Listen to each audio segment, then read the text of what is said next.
Hello everyone, Damage Zombie here to explain to you what is Bitcoin. Thank you for watching this video already, and quick disclaimer though, I am just some guy on YouTube. I am not a licensed tax advisor, financial advisor, or licensed in any way, and you should consult your tax advisors or investment mentors. I'm just a guy on YouTube sharing his passion for cryptocurrency. Now, with that out of the way, so Bitcoin is a new digital currency, right? And it was created back in 2009. So at the time of this video, about 11 years ago. It was created by someone who called themselves Satoshi Nakamoto. Could have been one person, it could have been more, but they're completely anonymous, and so far nobody has stepped forward to claim that that is who they are. All right, so first up, Bitcoin, it's a digital money that doesn't require banks. That is huge. It doesn't require any banks. I love that. That means that it is completely peer-to-peer. So no physical form of Bitcoin exists unless a user decides to print out their Bitcoin, which, a little more on that another time, but it's digital, right? So there's no physical form, and it is limited, this is a big one, limited to 21 million Bitcoins that will ever exist. And that is because Satoshi Nakamoto specifically designed it that way so that there would be a hard cap on the amount of coins that would ever be in circulation. So no matter how much any one person or government or group of people wants to create more Bitcoin, they won't be able to, right? Unless the Bitcoin protocol that was, designed by Satoshi Nakamoto somehow gets altered, which to my knowledge there isn't a way that can happen. 21 million Bitcoins, it's all that's ever going to exist, okay? So where do you buy Bitcoin, right? Like, if I want to get into it, how am I supposed to buy it?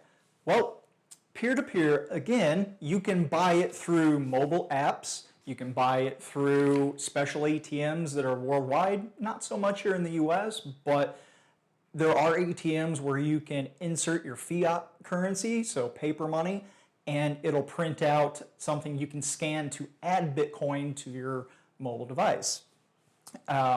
Most people are currently buying their Bitcoin through exchanges. Like me, I go through one called Coinbase. PayPal recently introduced the ability to buy, sell, and store cryptocurrency, Bitcoin of course being the big one, among some other ones, right? You can store your Bitcoin any way that you want. You don't have to store it one certain way. Maybe you like having that physical, thing in your hand that your Bitcoin is in. There are people who make these physical devices called cold storage wallets. They look kind of like USB drives in my opinion, and that is a way to keep your money off the internet and in hence cold storage. If you keep it in an exchange like I do, like with Coinbase, that's a hot wallet. So hot, cold, right? Super scientific, of course. Privacy is a really big thing these days for anyone who wants to make sure they're not going to get scammed, get their money stolen. And yes, there is, risk with Bitcoin, but in my personal opinion, it is less than storing physical money. So if I want to store, gold or silver, I've got to have some place to store that physical coin or bullion, whatever form you've got. I like not having to have it physically where I live because, let's say I lose my house or someone robs me. Well, I don't have to worry about my Bitcoin going away because I keep it digitally. So privacy is a big deal when it comes to transactions online. And you never have to reveal your identity when you're buying or selling Bitcoin because you don't have to go through a middleman like a bank. If I want to send somebody Bitcoin because I want to buy their goods or services, or for whatever reason I just want to, give them some free money, we don't have to exchange or expose our identities online unless we decide to, right?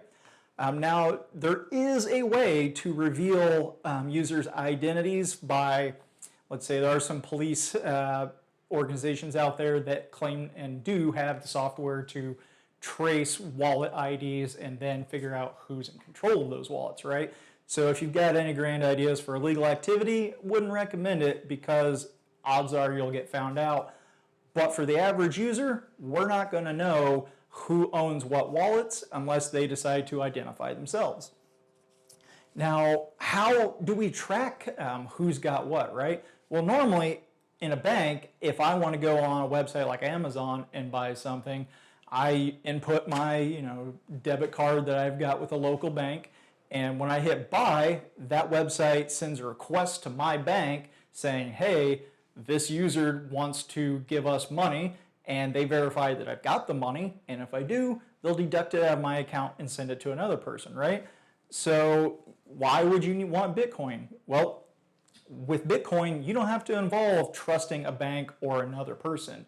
You get to send your money directly to the person you're wanting to send it to without relying on a bank that maybe they are having problems that day and they accidentally double charge you, or something else goes wrong. Maybe they're compromised and your identity gets stolen. There's, of course, banks are relatively safe, but I find the privacy in owning Bitcoin to be superior to keeping all my money in a bank. Now, I personally do use banks in addition to keeping cryptocurrency online in some hot wallets. I would never recommend keeping all of your money in one spot. Don't put all your eggs in one basket, right? So same thing with Bitcoin, but tracking that Bitcoin. So globally, you've got all these users who have computers, phones, or whatever devices that they're buying, selling Bitcoin, and they all maintain something called the ledger if they have what they call a node. And that is a computer that it takes part in the global network. It downloads a copy of the ledger, which is all transactions that have ever occurred on the Bitcoin network. So anytime someone has bought, sent, or traded Bitcoin, as soon as that transaction is started, it gets ran through the network, recorded in every ledger globally. So what that means is you can't send someone Bitcoin and then go back and say, nah, I want that back. You can't do that. Once it's there, it's there. You can't return it back, right? And that's good because let's say you're a seller on, maybe eBay, right? And as soon as you sell a product, what if the other person who bought your product decided to be dishonest and say, oh, I never got that money. I don't know what you're talking about. Well, the entire network recorded that transaction, and we know for a fact that money went to that person. So to me, I like not having to trust in a bank or another person to make sure I got what I wanted, right? And I think that putting the power into you or me, the user's hands, and not relying on a bank for all of our transactions, I think that is a good thing. Again, just a guy on YouTube sharing his opinion. I love cryptocurrency, and I highly encourage everyone out there, especially if you're liking this video, watch other videos about cryptocurrency. I will be explaining some of the more detailed aspects of not just Bitcoin, but how cryptocurrency works in general.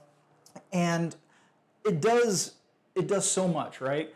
It solves problems that fiat currency has, like, the US Fed is printing so much money right now that the US dollar can only go down because we just created how much more, US dollars. The value when you have more supply means it's going to go down. With Bitcoin, it's hard capped to only ever have 21 million coins ever.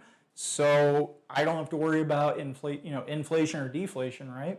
I like that. I like that it's not just money, that because of supply and demand and because of the scarcity, kind of like gold, there's only ever so much gold that's going to be able to be mined on Earth, right? I mean, sure, unless you're that asteroid flying by worth more money than anyone knows what to do with, there's not going to be more gold on Earth. So once it's all mined, that's it. And Bitcoin does that too. It holds that value over time, and it doesn't care what the global market is doing with fiat currencies, right? Now, sure, like other currencies, it can be impacted by global events, but it's much better at holding its value, and that's why it's gotten the nickname digital gold. So you can also decide that maybe you like trading stocks, or you've been interested in trading stocks. When you buy Bitcoin on exchanges, you can buy, sell, and trade just like stocks. And there is ways to make profit on that. Again, very risky, and I wouldn't recommend doing that until you fully understand what you're doing, and again, do so at your own risk. I would highly recommend that everybody out there at least try Bitcoin. I believe that it's going to only go up in value. It gives us, the people, the power over our own transactions. And I think at the end of the day, you'll be glad you learned more. Thank you for watching my video. I hope you'll stick around and watch other videos that I will be making on the details of how Bitcoin works exactly. This is just kind of like a basic video. If there are other cryptocurrencies you would like to learn more about, let me know down in the comments. As always, like and subscribe if you want to see more. Thanks everyone for watching.